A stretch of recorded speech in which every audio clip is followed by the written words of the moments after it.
ജഗദീഷ്, ടൊവിനോ തോമസ്, സരയു മോഹൻ എന്നിവരും രാജിയിൽ നേതൃത്വത്തെ എതിർപ്പ് അറിയിച്ചിരുന്നു. നല്ലപിള്ള ചമയനായി ജഗദീഷ് എംഎംഎയെ തൂക്കിവിറ്റെന്ന വിമർശനമാണ് ഔദ്യോഗിക പക്ഷം ഉയർത്തിയത്. എന്നാൽ അല്പമെങ്കിലും മുഖം രക്ഷിക്കാനായത് ജഗദീഷ് സ്വീകരിച്ച നിലപാട് കാണണമെന്ന് മറുവിഭാഗം വാദിക്കുന്നു. വിവരങ്ങളുമായി അൽ അമീൻ നമുക്കൊപ്പം ചേരുന്നു കൊച്ചിയിൽ നിന്ന്. ഗുഡ് മോർണിംഗ് അൽ അമീൻ.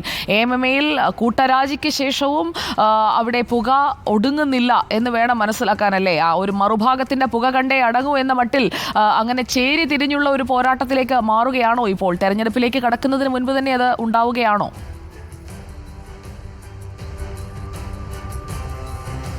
സുജയ, എംഎംഎയിൽ ഇപ്പോഴും കനലെരിഞ്ഞുകൊണ്ടിരിക്കുകയാണ്. അത് ഇനി ആളി കത്തുമോ അതോ ആറ് തണുക്കുമോ എന്നുള്ളത് മാത്രമാണ് ഇനി കണ്ടറിയേണ്ടത്. ഏതായാലും ഈ രാജിക്ക് പിന്നാലെ അത് ഏകകണ്ഠമായ തീരുമാനമായിരുന്നുവെന്ന് പലരും പറയുമ്പോൾ അത് അങ്ങനെ ആയിരുന്നില്ല എന്നുള്ളതാണ് എക്സിക്യൂട്ടീവ് അംഗങ്ങളായിട്ടുള്ള പലരും ഇപ്പോൾ തുറന്നു പറയുന്നത്. ജഗദീഷാണ് ആദ്യം ഈ രാജിവെച്ച് ഒഴിയുന്നതിനെ എതിർത്ത് രംഗത്തേക്ക് വന്നത്. അത് ശരിയായ നിലപാടല്ല എന്ന് അദ്ദേഹം പറഞ്ഞു. അതിനെ പിന്തുണച്ച് ടൊവിനോ തോമസും അനന്യയും അതുപോലെ സരയു മോഹനും ബിനു മോഹനും ഒക്കെ രംഗത്തേക്ക് വരികയും ചെയ്തിരുന്നു. അവരൊന്നും ലെറ്റർ പേഡിൽ എഴുതി രാജിക്കത്ത് കൊടുത്തിട്ടുമില്ല. പക്ഷേ ഒരു പ്രസിഡന്റ്, സംഘടനയുടെ പ്രസിഡന്റ് ഔദ്യോഗികമായി കമ്മിറ്റി പിരിച്ചുവിടുന്നു എന്ന് പറയുമ്പോൾ സ്വാഭാവികമായും ഇവർ രേഖാമൂലം രാജിക്കത്ത് കൊടുത്തോ ഇല്ലയോ എന്നുള്ളത് ഒരു സാങ്കേതികത്വം മാത്രമാണ്. ആ കമ്മിറ്റി പൂർണ്ണമായും അപ്രസക്തമാവുകയാണ്. ആ രീതിയിലാണ് നിലവിൽ കാര്യങ്ങൾ എത്തിച്ചേർന്നിട്ടുള്ളത്. പക്ഷേ ഇവർക്ക് ആർക്കും അങ്ങനെ പിരിഞ്ഞു പോകുന്നതിനോട്, സംഘടന പിരിച്ചുവിടുന്നതിനോട് താല്പര്യമില്ലായിരുന്നു. കൃത്യമായ നിലപാട് പറഞ്ഞ് പ്രതിരോധം തീർക്കുക എന്നുള്ളതായിരുന്നു അവരുടെ ആവശ്യം. പക്ഷേ അത് നടക്കില്ല എന്ന് കണ്ടതോടുകൂടിയാണ് മോഹൻലാലിന്റെ തീരുമാനം മറ്റുള്ളവർ ഉൾപ്പെടെ തലയാട്ടി അംഗീകരിച്ചതും രാജിവെക്കാൻ തീരുമാനിച്ചതും. പക്ഷേ ഈ വിഷയത്തിൽ നേതൃത്വത്തിന്റെ ഭാഗത്ത് വീഴ്ചയുണ്ട് എന്ന് പലരും ചൂണ്ടിക്കാണിച്ചപ്പോൾ നേതൃത്വത്തിന്റെ വീഴ്ച മാത്രമല്ല, ഇതിനകത്തിരുന്ന് ചില കുത്തിത്തിരിപ്പുകൾ ഉണ്ടായി എന്നുള്ള വിമർശനമാണ് ഔദ്യോഗിക പക്ഷം ചൂണ്ടിക്കാണിക്കുന്നത്. ജഗദീഷിനെ ഉൾപ്പെടെ ആ അർത്ഥത്തിലാണ് പ്രതിരോധിക്കുകയും ചെയ്തത്, അല്ലെങ്കിൽ ജഗദീഷിനെതിരെ ആരോപണം ഉന്നയിക്കുകയും ചെയ്തത്. സംഘടനാ തീരുമാനപ്രകാരം സിദ്ദീഖ് വാർത്താ സമ്മേളനം നടത്തി കാര്യങ്ങൾ പറഞ്ഞതിന് പിന്നാലെ എന്തിന് ജഗദീഷ് മറുത്തൊരു പ്രഖ്യാപനം നടത്തി എന്നുള്ളൊരു ചോദ്യമാണ് ഉയർന്നു വന്നത്.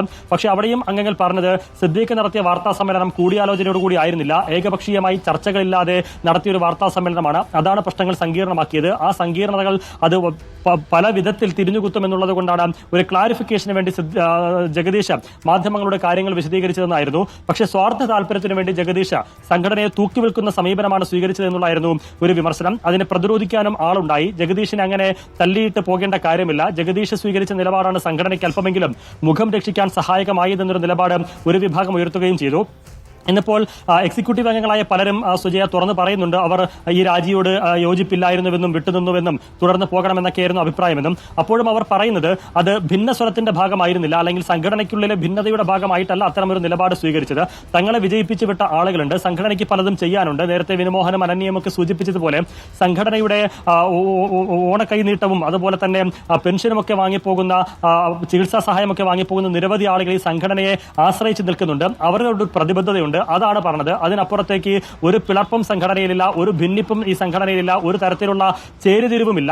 നിലപാട് പറഞ്ഞു. അതൊരു കുടുംബത്തിൽ സ്വാഭാവികമായും അഭിപ്രായ വ്യത്യാസങ്ങൾ വരും. ആ തരത്തിലുള്ള അഭിപ്രായ വ്യത്യാസങ്ങൾക്ക് അപ്പുറത്തേക്ക് ഒരു പൊട്ടിത്തെറിയും ഇല്ല എന്നുള്ളതാണ് അവർ നമ്മൾ സംസാരിക്കുമ്പോൾ മനസ്സിൽ പറയുന്നതും വ്യക്തമാക്കുന്നതും. അതുകൂടി പ്രേക്ഷകരിലേക്ക് എത്തിക്കണമെന്ന് കൂടി അവർ ആവശ്യപ്പെടുന്നുണ്ട്. കാരണം ഇപ്പോഴുണ്ടാകുന്ന ഒരു ധ്വനി, ഇപ്പോഴുണ്ടാകുന്ന ഒരു ചിത്രം, അത് സംഘടന പൊട്ടിപ്പിളർന്ന് പാളീസായി നിൽക്കുകയാണ്. വലിയ രീതിയിൽ ചേരിതിരിവുണ്ടായിരിക്കുകയാണ്. സ്ഫോടനാത്മകമായ ഒരു സാഹചര്യം ഉണ്ടായിരിക്കുന്നു എന്നൊക്കെ ഒരു പ്രതീതിയുണ്ട്.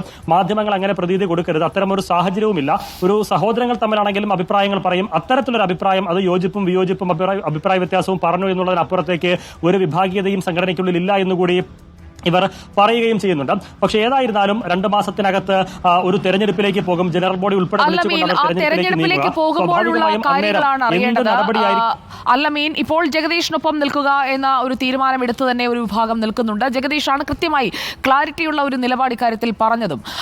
ഇതിൽ തന്നെ ഒരു സംഘടന എന്ന നിലയിൽ മാറ്റങ്ങൾ എംഎംഎക്കുള്ളിൽ ഉണ്ടാകാനുള്ള സാധ്യത കൂടി നമ്മൾ കാണേണ്ടതല്ലേ? കാരണം കൂടുതലായി ഒരു യുവനിരയുടെ ഒരു സാന്നിധ്യത്തിലൂടെ മാത്രമേ ഇപ്പോൾ ഉണ്ടായിരിക്കുന്ന ഈ ഒരു ഇമേജ് ലോസ് അത് മറികടക്കാൻ കഴിയൂ എന്ന തീരുമാനത്തിലേക്ക് മമ്മൂട്ടി അടക്കമുള്ളവർ എത്തിയെന്നാണ് കേൾക്കുന്നത്. അത്തരമൊരു അഭിപ്രായവുമുണ്ട് സുജയ. കാരണം സംഘടനയ്ക്കകത്തു തന്നെ വലിയൊരു മാറ്റം വേണമെന്നും നിലപാടുള്ളവർ സംഘടനയുടെ താക്കോൽ സ്ഥാനങ്ങളിലേക്ക് വരണമെന്നുള്ള അഭിപ്രായം ഉയർന്നിരുന്നു. അത് ജഗദീഷിന്റെ ഒരു പ്രതികരണം ഒരു ഭാഗത്ത്. അതിന് പിന്നാലെ പൃഥ്വിരാജ് ഉൾപ്പെടെയുള്ളവർ തുറന്നു പറഞ്ഞത്.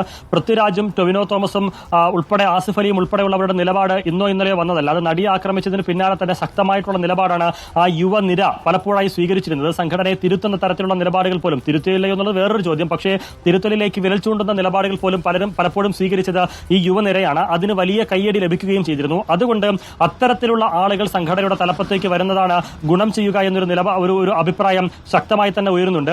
പൃഥ്വിരാജ്, കുഞ്ചാക്കോ ബോബൻ, ആസിഫ് അലി, ടൊവിനോ തോമസ് ഇവരിൽ ആരെങ്കിലും ഒരാൾ സംഘടനയുടെ അധ്യക്ഷ സ്ഥാനത്തേക്ക് വരട്ടെ, കരുത്തുറ്റ ഒരു വനിത ജനറൽ സെക്രട്ടറി സ്ഥാനത്തേക്ക് വരട്ടെ, അങ്ങനെ ഒരു അടിമുടി മാറ്റം സംഘടനയിൽ വരട്ടെ, അത് വലിയൊരു ഊർജ്ജം സംഘടനയ്ക്ക് ഉണ്ടാക്കുമെന്നുള്ള അഭിപ്രായം ശക്തമായി തന്നെ നിലനിൽക്കുകയാണ്. ഇന്നലെ ഈ രാജ്യ തീരുമാനം പ്രഖ്യാപിച്ചുള്ള ചർച്ചകളൊക്കെ നടക്കുമ്പോഴും മോഹൻലാലും സൂചിപ്പിച്ചത് അങ്ങനെ തന്നെയാണ്.